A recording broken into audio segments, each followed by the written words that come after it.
Hello, YouTube. Welcome to Silmarillion Sunday, Part 21. We start today with Chapter 23 of Tuor and the Fall of Gondolin. There are only 2 chapters left in this Quenta Silmarillion, which is the main part. So we will finish up of Tuor and the Fall of Gondolin today, and then 2 weeks from now we will have our final chapter in the Quenta. Then we will have the Akalabeth, which is everything about Numenor and probably everything that we will see from the new movie. That one is a good 20-ish pages long, so that might just be like a 2-hour stream. Folks on Twitch chat have said their hellos. Again, if you are interested in learning about the Silmarillion or want to catch a live stream, we stream every Sunday at noon Eastern. So, let's begin with Chapter 23 of Tuor and the Fall of Gondolin. Quick recap, actually, before we do that, I just realized. So last chapter was of the ruin of Doriath, and you will remember that Doriath is that big forest in the middle of Middle-earth with the girdle of Melian, the big force field that Melian, the Maya, has. Melia's husband, Thingol, sorry, had to think about it for a second. Melian's husband, Thingol, just died because he got a little bit greedy and wanted to put a Silmaril into like a crown or a necklace called the Nauglamir, and the dwarves did not take too kindly to that, and they killed him. And then there was this big war between the elves and the dwarves, and they didn't get along very well, and that cycle is just going to repeat itself for the next couple of thousand years, I think. And basically everything is ruined with the one exception of the elven city of Gondolin. Also, I apologize that my green screen is, like, totally broken right now. You can either see my kitchen or my living room or what, but I'm going to try and keep it as steady as I possibly can without breaking things. Nope, not that button. Hang on. There we go. You figure I would have figured this out already, but no. All right, let's continue.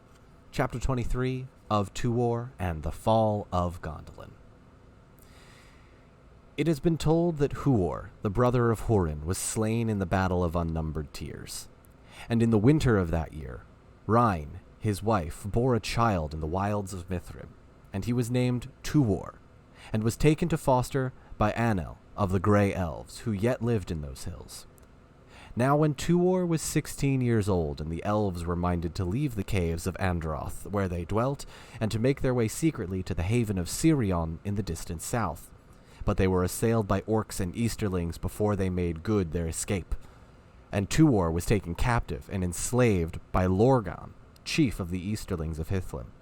For 3 years he endured that thraldom, but at the end of that time he escaped, and returning to the caves of Androth he dwelt there alone, and did such great hurt to the Easterlings that Lorgan set a price upon his head. But when Tuor had lived thus in solitude as an outlaw for 4 years, Ulmo set it in his heart, Ulmo the Valar, from the Undying Lands, set it in Tuor's heart. That part is a little bit confusing. Tuor set it in his heart to depart from the lands of his fathers, for he had chosen Tuor as the instrument of his design, and leaving once more the caves of Androth, he went westward across Dor-Lomin, and found Anon in Gelid. I'm going to pronounce that wrong, sorry. The gate of the Noldor, which the people of Turgon built when they dwelt in Nevrast long years before. Thence a dark tunnel led beneath the mountains, and issued into Cirith Ninach, the rainbow cleft, through which the turbulent waters ran towards the western sea.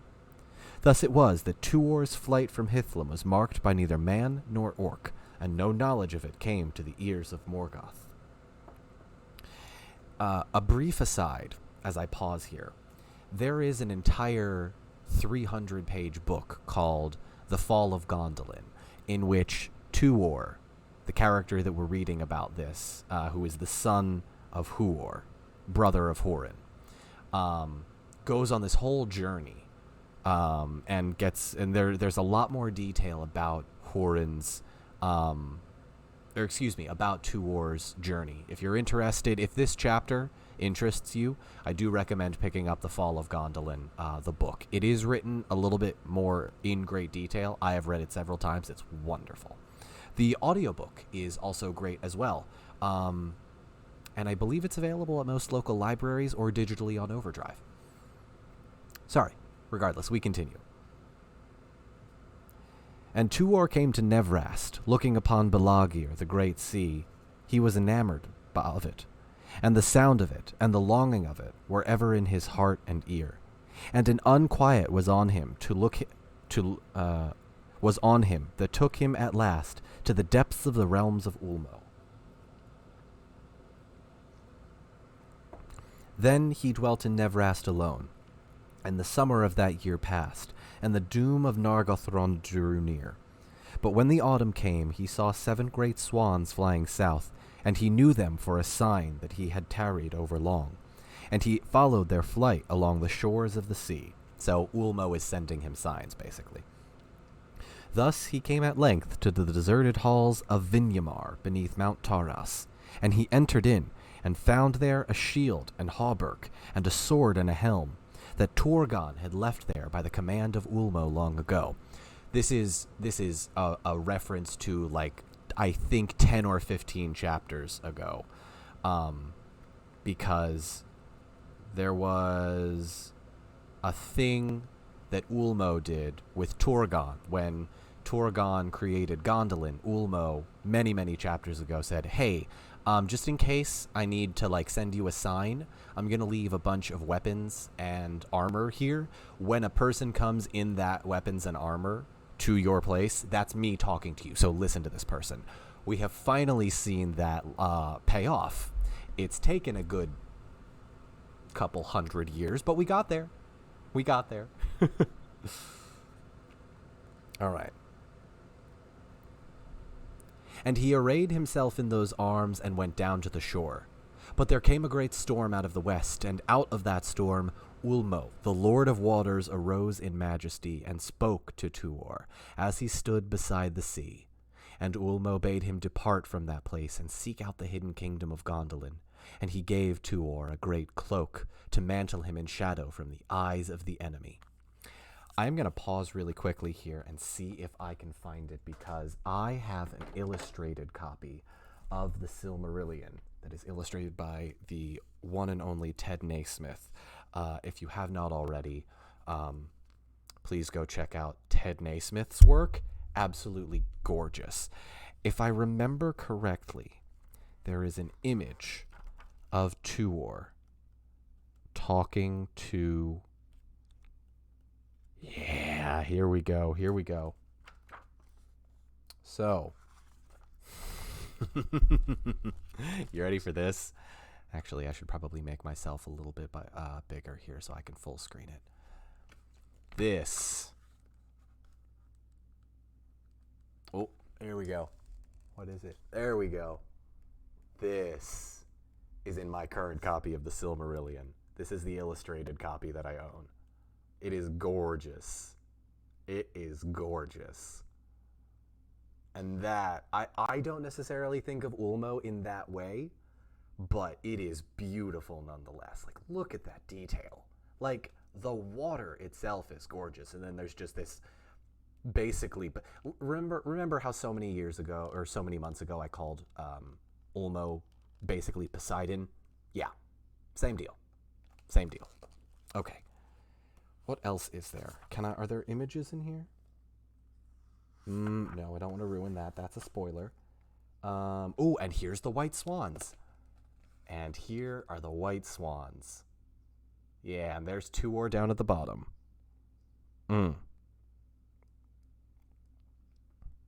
Love it. Absolutely love this.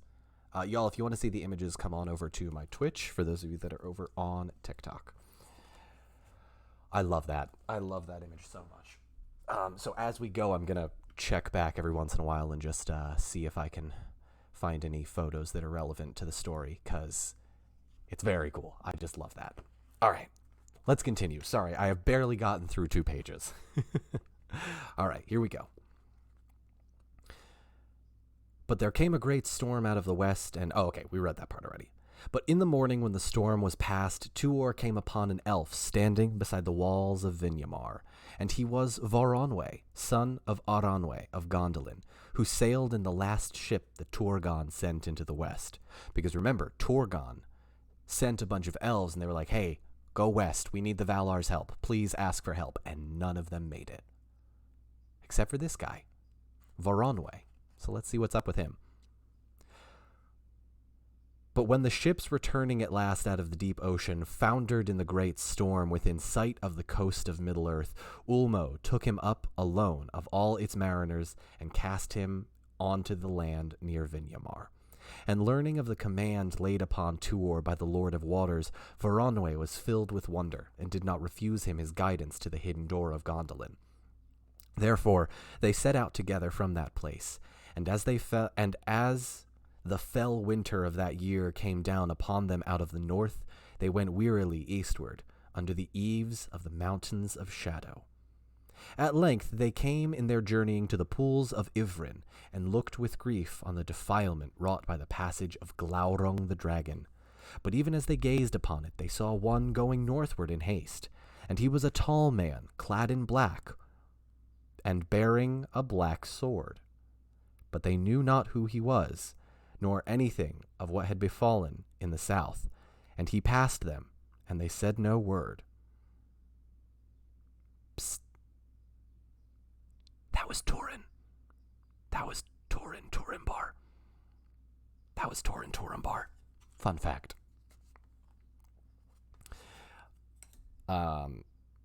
Also, there's a question in the chat. El Bupus, yes, this is legal, because I am providing commentary, and it is a transformative work. Believe me, I have gone through all of the legal loopholes to make sure this happened. Because this is just kind of crazy. Yeah, so I am gonna bring up the next photo, the next picture that Ted Naismith drew, because there's one more. Fall of Gondolin. There we go. So these are the pools. If you want to check out your screen, I know some of you like to look at this, just kind of like to leave this up. So these are the pools and the falls that they're talking about. It's pretty cool. I quite like these drawings. I don't want to break the spine though, but I quite like it. It is gorgeous. All right. Shall we continue? Again, haven't even gotten through 2 pages. Sorry. So we just got to the part where they saw a man holding a black sword, which was Turin Turambar. Let's continue. And at the last, by the power that Ulmo set upon them, they came to the hidden door of Gondolin, and passing down the tunnel, they reached the inner gate and were taken by the guards as prisoners. Then they were led up to the mighty ravine of Orfalk Ekor, pronunciation, barred by the 7 gates, and brought before Ecthelion of the fountain. Ecthelion is not Denethor's father. There is a common misconception, I think, among people that the Ecthelion is Denethor's father is this same person. It is not. There is Ecthelion the elf, and then Ecthelion the human, Denethor's father.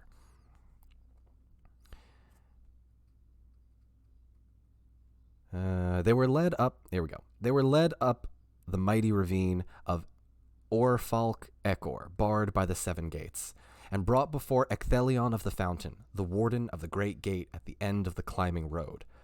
And there Tuor cast aside his cloak, and from the arms that he bore from Vinyamar, it was seen that he was in truth the one sent by Ulmo. Then Tuor looked down upon the fair vale of Tumladen, set as a green jewel amid the encircling hills, and saw far off upon the rocky heights of Amon-Gwareth, Gondolin, the great city of 7 names, of whose fame and glory is mightiest in the songs of all dwellings of the elves in the hitherlands. At the bidding of Ecthelion, trumpets were blown in the towers of the great gate, and they echoed in the hills and far off. But clear there came the sound of answering trumpets blown upon the white walls of the city, flushed with the rose of dawn upon the plain. Again, I want to pause real quick because I also know for a fact that there is an amazing picture of the city of Gondolin. The question is whether or not I can find it. Oh man, I really do just have to go through all of these photos. It is absolutely gorgeous. Nope, that's Baron and Luthien. That's Baron and Luthien. Still Baron and Luthien. That's of Aeol. Sorry, folks on YouTube, if you would like to skip, go right ahead. That is, I will not judge you. Doriath, Torin Torumbar. I missed it, I think. The Ruin of Beleriand, Maeglin. Of the Noldor of Beleriand and its realms. Come on, where are you? I know it's here. Maybe it's not. maybe I'm not even thinking of oh shoot, you know what? It might not be Ted Naismith. Oops. Okay, I'm going to give this 15 more seconds before this gets boring. Yeah, no, that's not it. Oh, nope. Of the coming of men into the west of Maeglin. Nope. Yeah, okay. So it's definitely not a Ted Naismith photo. Oh, because it's Alan Lee. I'm pretty sure it's an Alan Lee. Anyway, sorry about that. Let's continue. Here we go. Thus it was that the son of Huor rode across Tumladen and came to the gates of Gondolin, and passing up the wide stairway of the city, he brought at last to the tower of the king, and looked upon the image of the trees of Valinor. Then Tuor stood before Turgon, son of Fingolfin, high king of the Noldor, and upon the king's right hand there stood Maeglin, his sister's nephew. And upon his left stood Idril Celebrimbor, his daughter.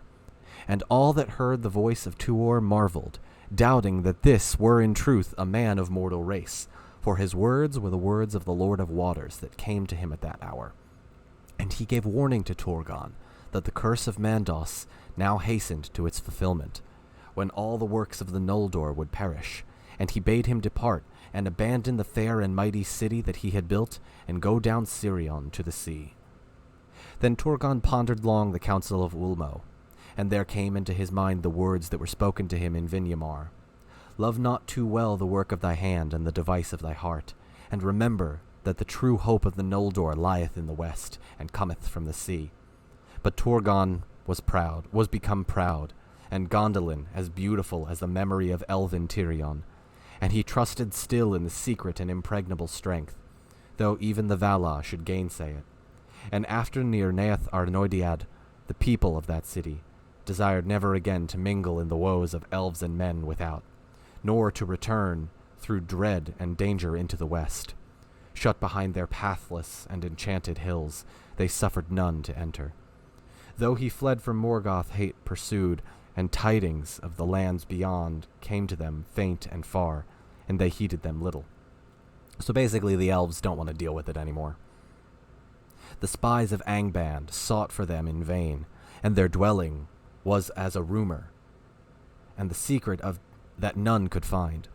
Maeglin spoke ever against Tuor in the councils of the king, and his words seemed the more weighty, in that they went with Turgon's heart. And at the last he rejected the bidding of Ulmo, and refused the counsel. I wonder what could possibly go wrong. In the rejecting of in the warning of the Valar, he heard again the words that were spoken before the departing Noldor at the coast of Ahriman long ago, and the fear of treason was wakened in Turgon's heart. Therefore in that time, the very entrance to the hidden door of the encircling mountains was caused to be blocked up. Therefore none went forth went ever forth from Gondolin on any errand of peace or war while the city stood. Tidings were brought back by Thorondor, Lord of Eagles, of the fall of Nargothrond, and after of the slaying of Thingol, and of Dior his heir, and the ruin of Doriath. But Torgon shut his ear to the word of the woes without, and vowed never to march at the side of any son of Feanor, and his people forbade ever to pass the leaguer of the hills. And Tuor remained in Gondolin, for its bliss and its beauty, and the wisdom of its people held him enthralled, and he became mighty in stature and in mind, and learned deeply of the lore of the exiled elves.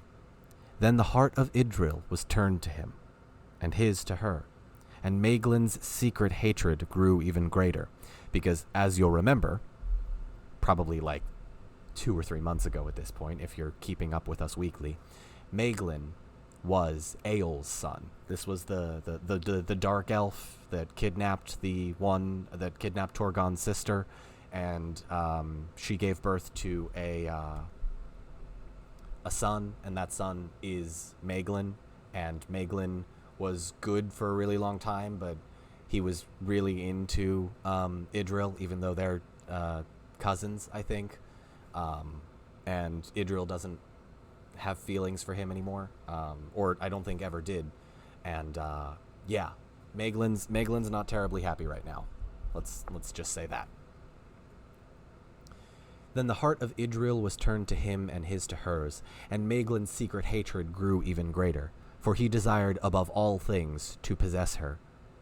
Notice it's not his love, it's not her love. He desires to possess her. Didn't Maeglin get a dude thrown off the high wall? Yeah, his dad. Maeglin is the reason his dad died, got thrown off the wall. Because, remember, Maeglin's mother jumped in front of the spear that his dad was throwing at him, right? Eol, the dark elf, had that spear that was tipped with poison and threw it at Maeglin, but his mom jumped in front. I cannot remember her name right now. Because it's Maeglin, Eol, and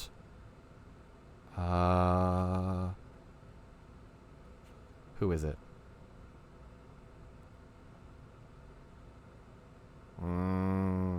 Arathel. Thank you, chat. Here we go. Here we go. For his secret, and Maeglin's secret hatred grew ever greater, for he desired above all things to possess her, and the only heir to the king of Gondolin. But so high did Tuor stand in the favor of the king, that when he had dwelt there for 7 years, Torgon did not refuse him even the hand of his daughter. For though he would not heed the bidding of Ulmo, he perceived that the fate of the Noldor was wound with the one whom Ulmo had sent, and he did not forget the words of Huor, that Huor spoke to him before the host of Gondolin departed from the battle of unnumbered tears. Then there was made a great and joyful feast, for Tuor had won the hearts of all the people, save only of Maeglin and his secret following, and thus there came to pass the second union of elves and men. So we get another Baron and Luthien. It's an elf and a man, and they're all in love, and everything's great. For now. In the spring of that year after, was born in Gondolin Earendil half-elven, the son of Tuor and Idril Celebrindal, and that was 500 years and 3 since the coming of the Noldor to Middle-earth. Of surpassing beauty was Earendil, for the light was in his face, as the light of the havens. And he had the beauty and the wisdom of the Eldar, and the strength and hardihood of men of old, and the sea spoke ever in his ear and heart, even as with Tuor his father. If you remember from any of my TikToks, or any of my mentionings in previous videos, you will remember Earendil's name. It's been mentioned a few times. It's Elrond's dad. So we are getting very, very close to seeing characters from the original trilogy. And they're less ancestors and now grandparents and parents. Then the days of Gondolin were yet full of joy and peace, and none knew that the region wherein the hidden kingdom lay had been at last revealed to Morgoth by the cries of Horin, when, standing in the wilderness beyond the encircling mountains and finding no entrance, he called on Torgon in despair. Thereafter the thought of Morgoth was bent unceasing on the mountainous land between Anach and the upper waters of Sirion, whither his servants had never passed. Yet still no spy or creature out of Angband could come there because of the vigilance of the eagles, and Morgoth was thwarted in the fulfillment of his designs. But Idril Celebrimbor was wise and far-seeing, and her heart misgave her, and foreboding crept upon her spirit as a cloud. Therefore in that time she let prepare a secret way that should lead down from the city, passing out beneath the surface of the plain issue far beyond the walls, northward of Amon Gwareth, and she contrived it that the work was known but to a few, and no whisper of it came to Maeglin's ears. So even even Idril doesn't trust Maeglin. Now at a time when Idril was yet young, Maeglin was lost, for he, as has been told, loved mining and quarrying after metals above all other craft, and he was master and leader of the elves whom had worked on the mountains distant from that city, seeking after metals for their smithying of things both of war and peace. But often Maeglin went with few of his folk beyond the leaguer of the hills, and the king knew not that his bidding was defied, so he's sneaking out in secret. Maeglin is sneaking out in secret. And thus it came to pass, as fate willed, that Maeglin was taken prisoner by orcs and brought to Angband. Maeglin was no weakling or craven, but the torment wherewith he was threatened cowed his spirit, and he purchased his life and freedom by revealing to Morgoth the very place of Gondolin, and the ways whereby it might be found and assailed. Great indeed was the joy of Morgoth, and to Maeglin he promised the lordship of Gondolin as his vassal, and the possession of Idril Celebrimbor. And when the city should be taken, and indeed desire for Idril and hatred for Tuor led Maeglin the easier to his treachery, most infamous in all the histories of the elder days. But Morgoth sent him back to Gondolin, lest any should suspect the betrayal, and so that Maeglin should aid the assault from within. When the hour came, and he abode in the halls of the hills, with smiling faces and evil in his heart, while the darkness gathered ever deeper upon Idril. At last, in the year when Erendil was 7 years old, Morgoth was ready, and he loosed upon Gondolin his Balrogs, and his orcs, and his wolves, and with them came dragons of the brood of Glaurung, and they were become now many and terrible. The host of Morgoth came over the northern walls where the heights were greatest, and the watch least vigilant, and it came at night upon a time of festival, when all the people of Gondolin were upon the walls to await the rising sun, and sing their song as it uplifts, for the morrow was the great feast that they named the Gates of Summer. I'm going to pause there real quick, and I'm going to read you. I need to take a quick run back to my... Actually, hang on. Nope. I will be right back. I need to go grab my other book because I want to read you a passage from The Fall of Gondolin. You two people, feel free to skip ahead, chat, entertain yourselves for 30 seconds.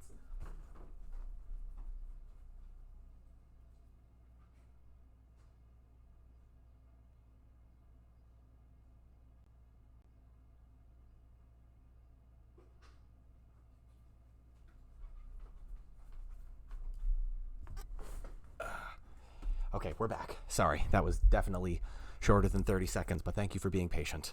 Okay, I want to read you this part because it's important. It's on page 83 of The Fall of Gondolin. By the way, for those interested, that is Alan Lee's interpretation of Gondolin. I want to read you a point, because the idea visually is that there is this festival going on and everyone's really happy, and you basically get this idea of everybody is along the walls, like everyone is along the walls of like Minas Tirith or Helm's Deep, just waiting for the sun to come up because it's a celebration. And do you know what comes over the hills and the mountains instead of the sun? It's Balrogs riding dragons. There is one line that absolutely sends chills down my spine. I'll read you this part. Then the Balrogs continued to shoot darts of fire and flaming arrows like small snakes into the sky, and these fell upon the roofs and the gardens of Gondolin till all the trees were scorched, and the flowers and grass burned up, and the whiteness of those walls and colonnades was blackened and seared. Yet a worse matter was it that a company of those demons climbed upon the coils of those serpents of iron, and thence loosed unceasingly from their bows and slings, till the fire began to burn in the city to the back of the main army. Balrogs used to ride dragons. Let's continue.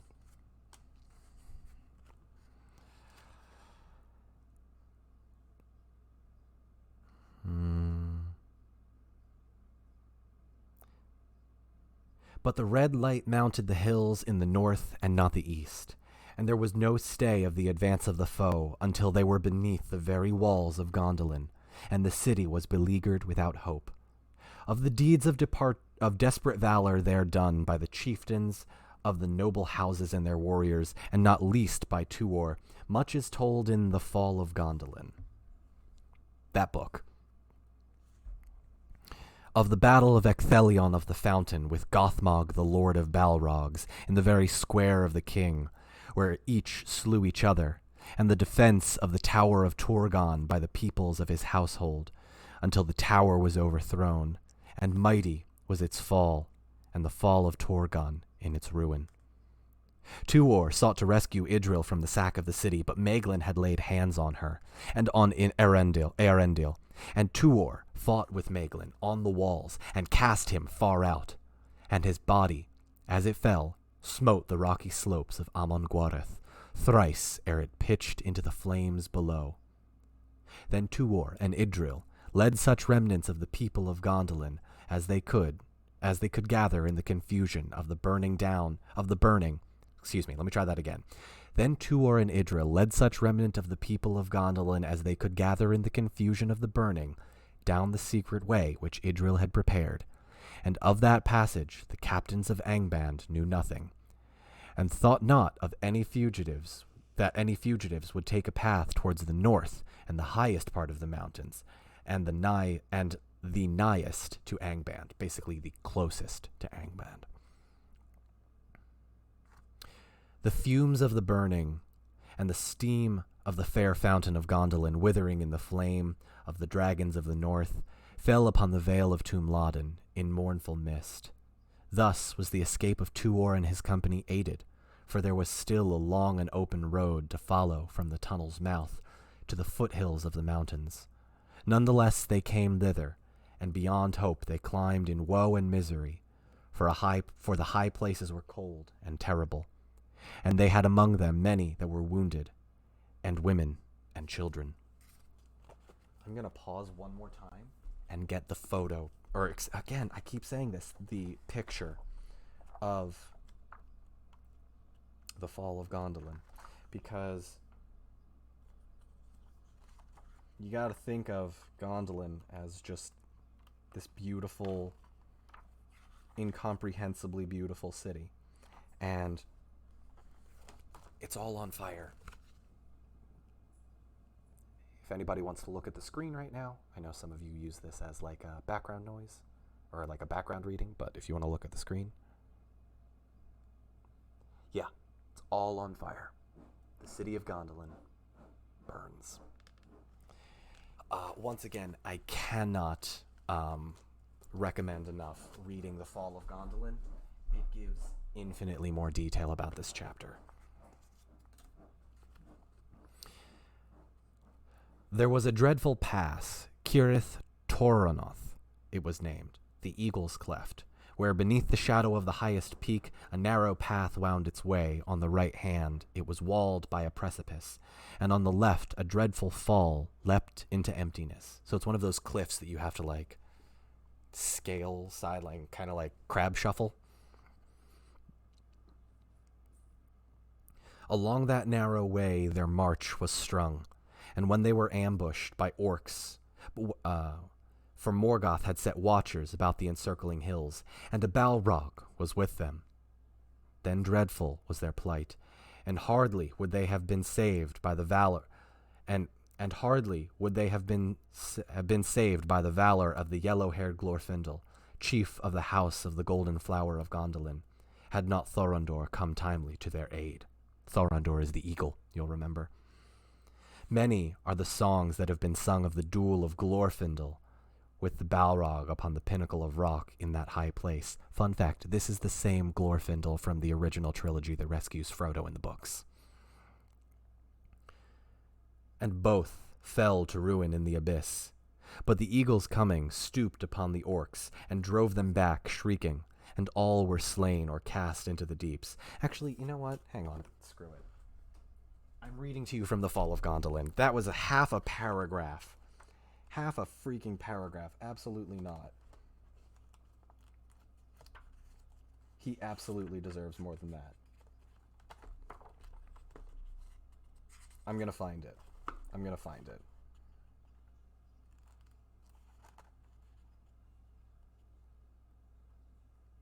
Glorfindel deserves so much better. Come on.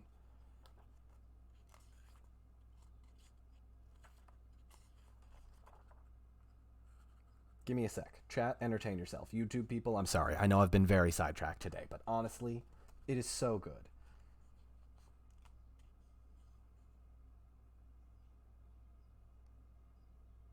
Okay, here we go. No, I don't care about your notes. Oh, here's another amazing photo. If you want to check out your screen right now, the Fall of Gondolin right there. That's the city burning.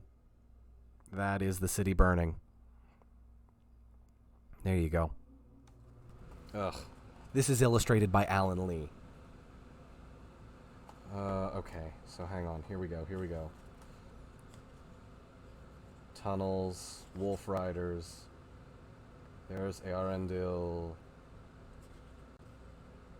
Eagle's Cleft. Okay, we're close. Okay. We're finding it.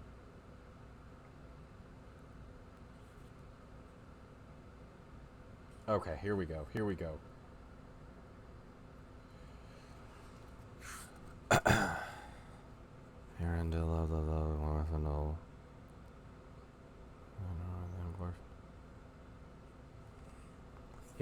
You ready for this? This is the Fall of Gondolin, but it is so much better in this version. Already the half had passed the perilous ways and the falls of the Thorn Sur, when that Balrog that was with the rearward foe leapt with great might on the certain lofty rocks that stood into the path on the left side upon the lip of the chasm, so he's blocking the way. And thence, with a leap of fury, he was past Glorfindel's men, and among the women, and sick in front, lashing his whip of flame. Then Glorfindel leapt forward upon him, and his golden armor gleamed strangely in the moon, and he hewed at that demon, that it leapt again up on the great boulder, and Glorfindel after. Now there was a deadly combat upon the high rocks above the folk, and these, pressed behind and hindered, were grown so close that well nigh all you could see, yet it was over ere Glorfindel's men could leap to his side. The ardor of Glorfindel drove that Balrog from point to point, and his mail fended him from the whips and claws. Now he had been beaten. Now he had beaten a heavy singe upon its iron helm. Now hewn off the creature's whip arm at the elbow. Then sprang the Balrog in torment of his pain and full fear of Glorfindel, who stabbed like a dart of a snake.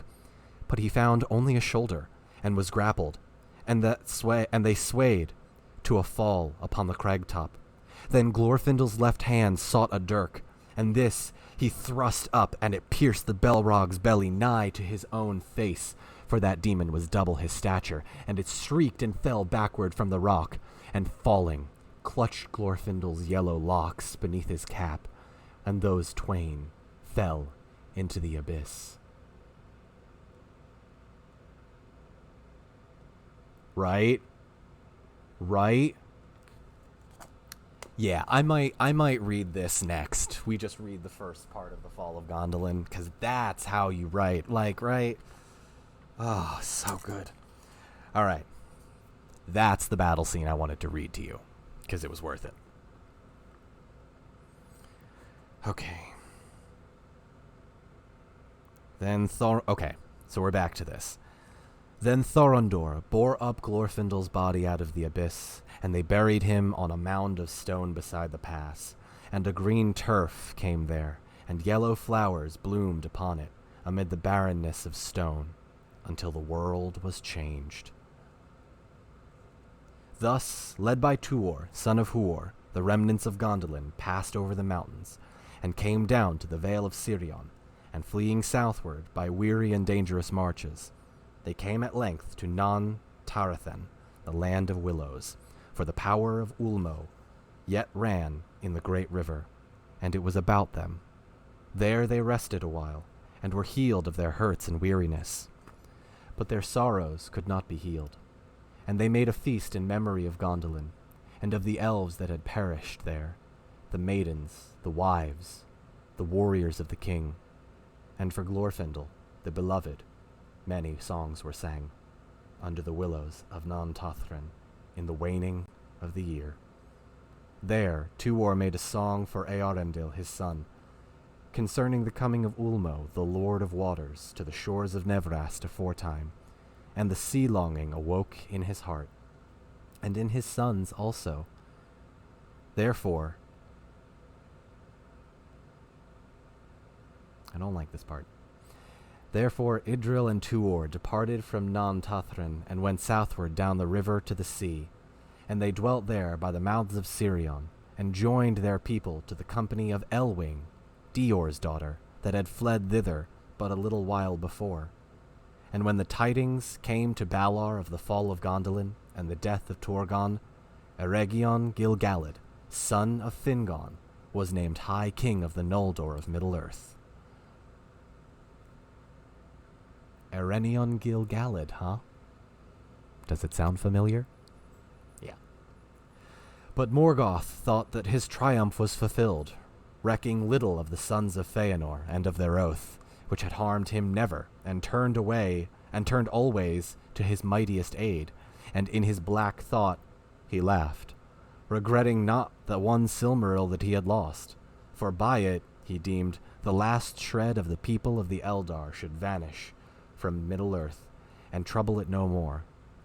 If he knew of the dwelling by the waters of Sirion, he gave no sign, biding his time and waiting upon the workings of oath and lie. Yet by Sirion and the sea there grew up an elven folk, the gleanings of Doriath and Gondolin, and from Valar the mariners of Círdan came among them, and they took to the waves and the building of ships, dwelling ever nigh to the coast of Avernion, under the shadow of Ulmo's hand. And it was said that in that time Ulmo came to Valinor, out of the deep waters, and spoke there to the Valar of the need of the elves, and he called on them to forgive them, and rescue them from the overmastering might of Morgoth, and win back the Silmarils, wherein alone now bloomed the light of the days of bliss, where the two trees still shone in Valinor. But Manwë moved not, and of the counsel of his heart what tale should tell? The wise have said that the hour was not yet come, that only one speaking in person for the cause of both elves and men, pleading for pardon on the misdeeds and pity on their woe, might move the counsels of the powers. Basically saying, a Valar is not going to help change the mind of another Valar. The only thing that could change the mind of a Valar is one of the elves, or men. Humans, I should say.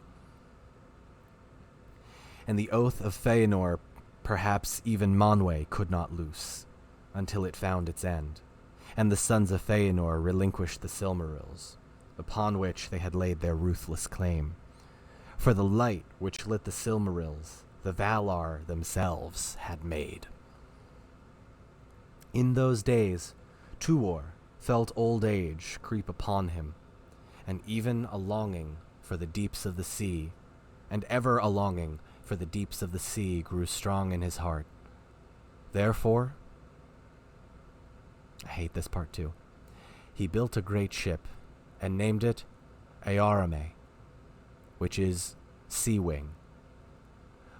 And with Idril Celebrimbor he set sail into the sunset and the west, and came no more into any tale or song.